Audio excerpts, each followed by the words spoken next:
name's Alan Marsh, and I'm 74 years of age. I was born on 26th of July 1949. I'm one of a twin. I got a twin brother, Derek. I went through the 60s and all that, 70s. But being on a council estate back then, it was a new estate what was built, and there was nothing to do for as we grew up as children. There was one shop. There was no. They built a youth club later on, but when we were really young, there was no youth club. There was nothing. So of course, we had woods. We used to go in the woods and light fires and get up to mischief and do all sorts of things we shouldn't do and throw stones and all that sort of stuff. And as a train used to go by, we'd throw stones at the card and he'd be shaking his fist, as they go by. But yeah, we used to get up to mischief and do things we shouldn't do, really. So that's what life was like back then. And then when I got to me and my brother, twin brother, we joined the Scouts. There was a hall, a big community hall built opposite our house in Stockwood, and it was built really by the men who lived on the estate. They got together and built it themselves. It was okay, and later on, the youth used to have a Sunday school there, so a church would come and use it for Sunday school. The Cubs would come along, use the hall for taking Cubs or Scouts. So we joined the Cubs, and sometimes we'd be in that hall, and sometimes we'd have to go to the Cub meeting would be at our school, which was West Town Lane Infant School. And eventually, when we got too old for the Cubs, we joined the Scouts. But we didn't get on very well with the Scouts, and we were always mucking about. It's true, we were mucking about, and the bloke in charge, they all had these names, didn't they? Scout masters. He was called. His name was Eagle Eye. He used to come up on the bus, for the scout meeting. He had one of those big wide brimmed hats on, with like the mounted police in the mountains in Canada. Bloody great wide brim. It was a nice hat, mine, and a cloak. He used to wear a cloak covered in badges, jamboree badges and all that, and shorts. So eventually we got fed up, and old Eagle Eye, he used to put his arms around these kids and say, "Don't have anything to do with any Marsh brothers." So we got fed up with it. And my oldest brother, Colin, was in the Boys Brigade. Now the Boys Brigade was up at Whitchurch in Counterslip Baptist Church. And we got fed up with the Scouts, and he said, "Why don't you come up and..." We were about 11, I suppose. "Why don't you come up and try the Boys Brigade?" So we did. We went up on whatever night it was, because we used to have 2 meetings a week. One was what they called drill night, I think it was a Wednesday. Friday nights was band practice. Oh, and Sunday mornings was Bible class. Because unlike the Scouts and other organisations, the Boys Brigade is associated with the church. It's a Christian boys organisation. And it was all built on discipline and religion. We joined the band and learned to play the bugle. And I've really been playing it ever since I was about 13. I'm 74 now, I still play it. So that's a bit about the Boys Brigade. It was a really good, and we went on battalion parades in Bristol, and there was hundreds of boys, and you have several Boys Brigade bugle bands at different intervals. Now then, as regards to, I said I learned to play a bugle when I was about 11, 12 or 13, something like that. And we had a lovely band, and we were taught different tunes: Last Post, Rivali, General Salute, Cookhouse. I think we had Lights Out. But if we went on camp, we had General Salute. I said that one, General Salute, and also the tunes we would play out on our parades. They all had a tune. I can't remember all of them now. We had Laubert, we had Tyneside, we had All Clear, we had Forest, Robin Hood, Alexandra. All, I said All Clear. All these tunes we had to learn, so that when we were marching along, the bandmaster would call out the tune, the drums would give 2 rolls, and then we would then come in with the tune. But if we went on a parade, on a camp, and we got our tents up, we got a marquee tent, and we would have all our meals, and have a cooking tent with a quartermaster dealing with all the cooking and all the stores and stuff. Well, when it was coming to say, well, whatever we're going to do, whether it was having food, to give everybody a warning that food will be served in 15 minutes, we used to have to play a quarter warning on the bugle, and it was something like this.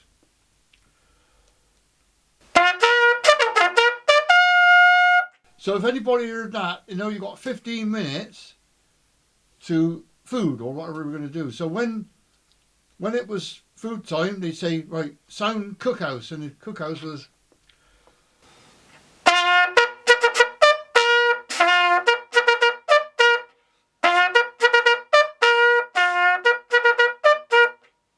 That was cookhouse, and people would then come and have food and things, and then we used to play last post, and retreat.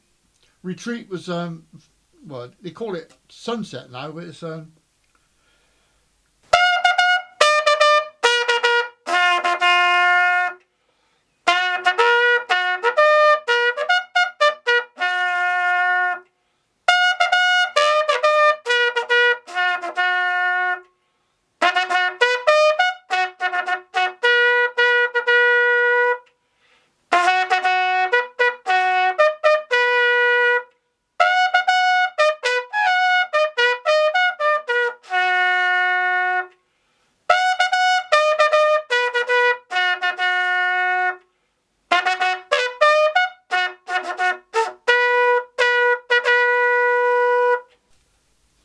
I think we used to play that one at the end of the day when the flag came down. I think that's when we played it. Or I can't remember when the flag went up. I can't remember now. But we used to play that one, and then we played Last Post. I think Last Post actually was the one at the end of the day. Of course, it's played at ceremonial times as well. Remembrance Day. I play it on Remembrance Day. And at different other occasions. And we used to play various other tunes when we were marching along. But great time in the boys. I've got photographs here that you can have a look at if you like. This is the Boys Brigade camp here, where the flag is going up. He's nearly up to the. Well, he's right up there. He's going up there. He's right up to the top there, and that's me and my twin brother and our bandmaster. We're playing as the flag's going up. Still playing as he's right up the top there. That's my mother there. This one here, I don't know if you can actually see it, is the band's, it's dark, because I said it was getting dark, but we're all formed up here. There's the drum major, the drummers, the bass drummer, and the buglers are at the back. That's the night we won the competition. This one here is not our band. It was a band I photographed in Bristol, another Boys Brigade band, but you can see the sergeant's uniform is really smart. He got a peaked pillbox cap, got a mace, because he's leading the band. He got a mace, he got white gauntlets, he got the white sash, and the other way he got his leather buckled chest strap, and you got your band behind. I'm not sure what company it was years ago, but that's just some of the old photographs I've got of Boys Brigade days. In 1974, I applied to join the fire service. I didn't think I'd get in because I never had any qualifications from school, and I remember the entrance exam was maths, English, and general knowledge. Somehow or other, I passed it and got selected. And after a medical and an interview, I got taken on, and it was going to be a 3 months intensive training course, and it was intensive. It was hard, and I had to do homework, and I had first day I was there on the training school. I had free haircuts I had to have because they said it wasn't good enough. They were really strict, and we had to keep fit, and loads of book work as well as the practical work.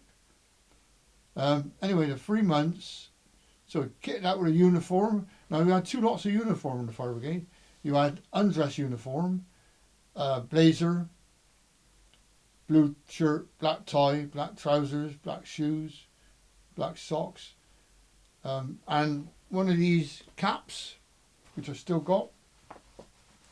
That's the undress cap with the Fire Brigade, Avon Fire Brigade badge on it. So that's one uniform. That's what we call the undress uniform. And then you had your firefighting uniform, which consisted of a tunic, leggings, and when I first joined, they were yellow leggings.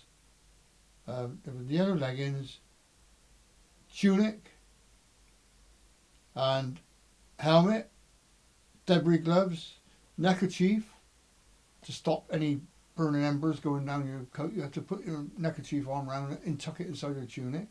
And then as time went by, and they got the first helmet I had was not like this one. This is the one that I got later. The first one I had was made of cork. It was black because they took so many people on in 1974. They didn't have enough uniform for everybody, so they were using second-hand stuff from people who retired, and they were cork with a black fabric over them.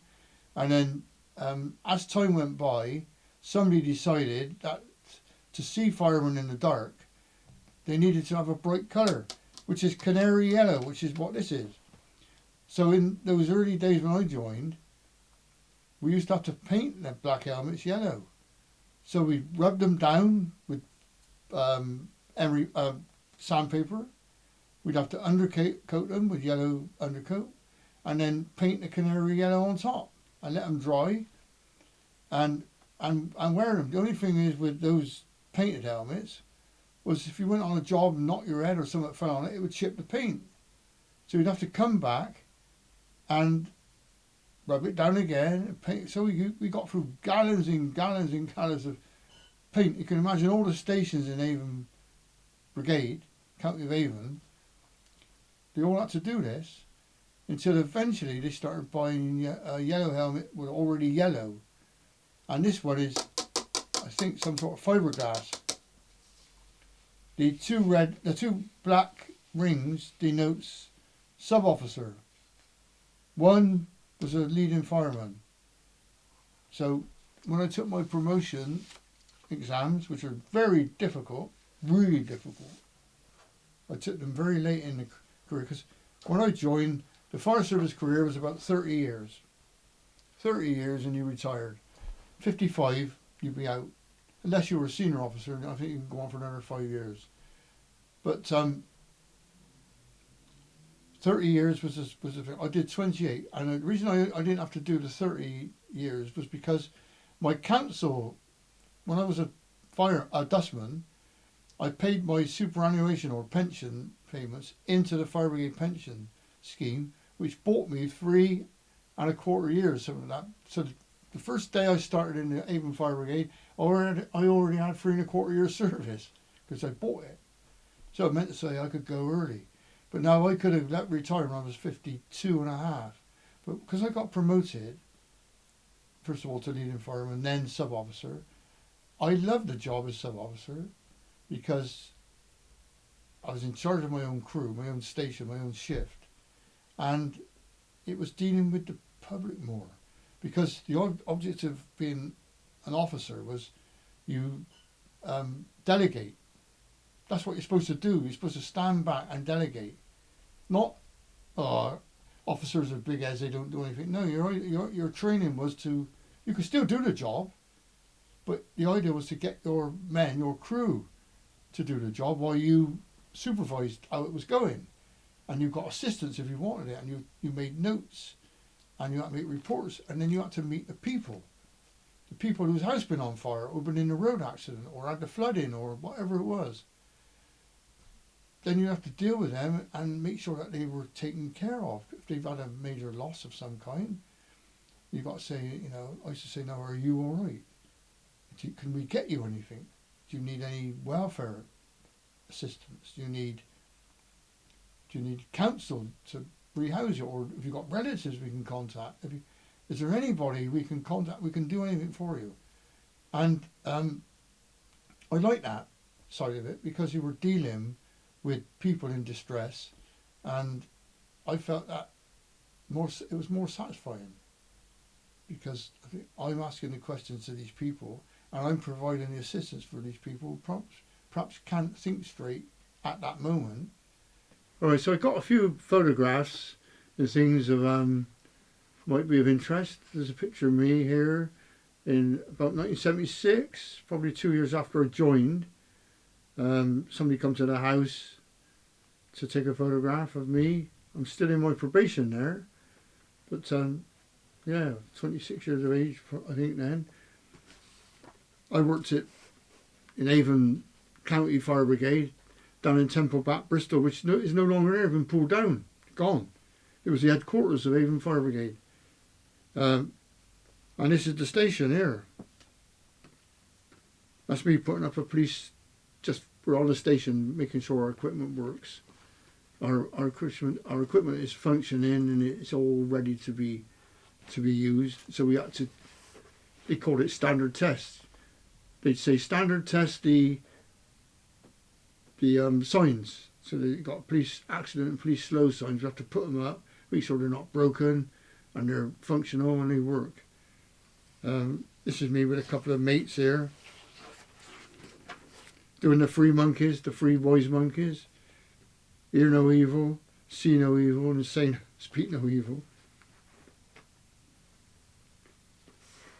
I got promoted. I'm a sub-officer there. Took me years to become a sub-officer. It was really, really hard studying. It was not easy at all. I didn't take promotion until I was about 46. I retired at 53 and a half. So I really found it hard going. But I enjoyed my time there. I retired in 2002. And that'll be 22 years ago this December I retired. But you know, just various photographs. But I got happy memories, and I enjoyed the job, and seen a lot of life, a lot of upset, but very rewarding job. I still got some friends from fire service days. Keep in touch with one or two, not many, because it's over 20 odd years ago now I retired. But that's a bit of history then of my time in the fire service. Well, I think that my time in the Boys Brigade and the fire service has served me well. It's given me certain standards to live by in life. Perhaps more people should have standards nowadays. I don't know. There seem to be a lot of standard in the country and the world. There's good people. I know there's good people. We only tend to hear about the bad. But I think I'm not an angel by any means. I don't want to be an angel. And I think that my time in the fire service has affected me, because I dealt with some really unpleasant incidents. I can't think of the word. Incidents, and I often wonder, even now, I wonder who those people were. People who died. People who perished in some horrible way. And I do think about them. Sometimes I dream about them. So it does affect me. I think all those who are in emergency services, whether it's police, fire, ambulance or whatever, it's got to affect people in some way. And I think, yeah, I am probably the way I live. Whatever anybody might think, it's probably due to the time I spent there doing that job. But I wouldn't have missed doing it. I'm glad I'm privileged to be in the fire brigade, as I said. I never thought I'd get into it. It was a job worth doing at the time. I felt when I joined and put that uniform on, it's something worth being in. But like all things, they change. Health and safety comes in, and all the rules and regulations, and it's sort of taking something away from these jobs nowadays. That's my view anyway. Everybody says when they're in a job, oh, I had the best days, but somebody before me would have said, oh, we had the best days, and before that they would have had the best days. But I really do think I had the best days when I was in it.